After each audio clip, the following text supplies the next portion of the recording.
Sir, please shed some light on the product lines being launched today, the consumer base which is being targeted. So we are very large in the value offering, and of course we had several premium products as well. But this is an effort to build up a large platform of premium product offering that we have. So today we have done the sports nutrition based products which we're launching. We've got millet based products in the biscuits category, and we've got a dry fruit range which we are offering under Nutrela.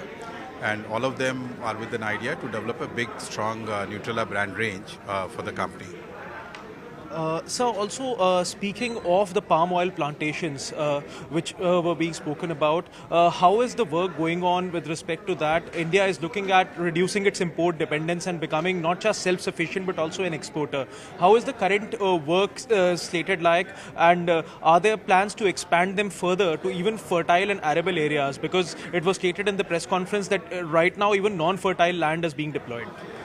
So oil palm mission that was organized and declared by the government of India under National Mission on Edible Oil Palm is a very large project where more than 12,000 crores has been given with very new and unique features, which is very supportive to the oil palm.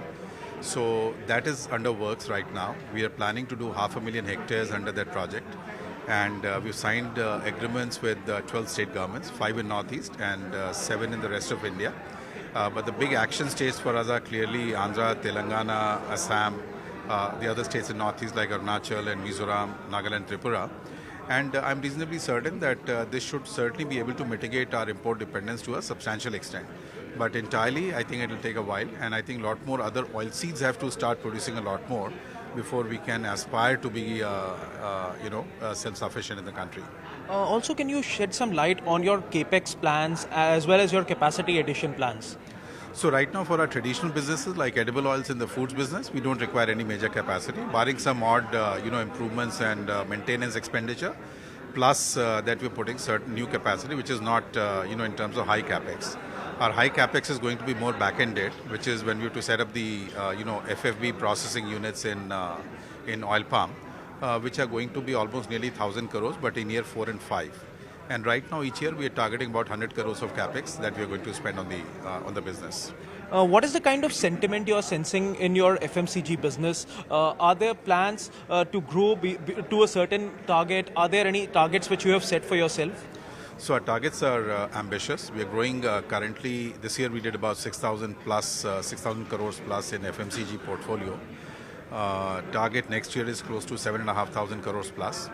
And in the fullness of time, we want to continue growing between 15 and 20% year on year, and make this from the profit generated perspective for the company. 80% of the profits should flow from our FMCG segment, and 20% profits will go from the other segments. That's the broad aspiration. So it should be much more predictable. It should be more superior quality of profits, and it should be driven by core consumer demand rather than subject to commodity variations which can impact the profitability once in a while. Patanjali has been growing into various domains and subdomains. You have been diversifying into different areas. With today's announcement, you have gone from the masses to a certain segment of the upper middle class. Are there any other segments or subsegments you are looking to grow into? So these are some of the segments that you've seen today. We have actually got a lot to absorb and continue building on. We are continuously evaluating newer segments, and you will hear from us soon on that.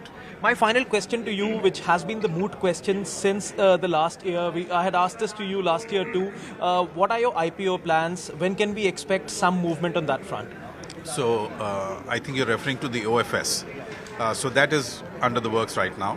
And in next 45 days, we'll be done with the fundraise, the balance 6% equity dilution that we need to do. And by July end, I'm estimating that we should be done and closed. Thanks for speaking with CNBC-TV18.